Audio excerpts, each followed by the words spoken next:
Ingliz bosqinchilari musulmonlarni juda shafqatsiz usulda qatl etgan. Ularni barut va temir bo'laklari to'ldirilgan to'p og'ziga bog'lab qo'yishardi. Fitil yoqilishi bilan to'p otilib, asirga tushgan musulmonning tanasini parchalab yuborgan. Bu qatl usuli mahkumlarning hindular va musulmonlar urf-odatlariga ko'ra dafn etilishiga ham to'sqinlik qilardi. Ingliz zobiti George Carter-Instead o'z xotiralarida bu vahshiyona usulni shunday tasvirlaydi. Mahkumning orqasi to'p og'zini berkitgan holda bog'lab qo'yilardi. To'p otilganda esa mahkumning boshi deyarli 10-15 metr balandlikka uchib ketardi.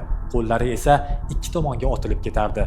Ehtimol jasad 100 metr uzoqlikka uchib ketgan. Shu vaqtda yovvoyi qushlar havoda uchib yurgan inson go'shti bo'laklarini tutish uchun sho'ng'iy boshlardi. Itlar ham atrofga sochilgan go'sht bo'laklarini yeyish uchun yugurib yurardi. Bir marta parchalanib ketgan jasad bo'laklari va portlovchi bo'laklar atrofdagilarning ustiga tushib, ko'plab odamlar jarohat olgan edi. Inglizlar bu usul bilan nechta odamni o'ldirgani aniq ma'lum emas, lekin mavjud ikki hisobotda 688 kishining ismi qayd etilgan. Bu qirg'in sahnalarini tasvir etgan maketlar hozir ham Lahor tarix muzeyida namoyish etilmoqda.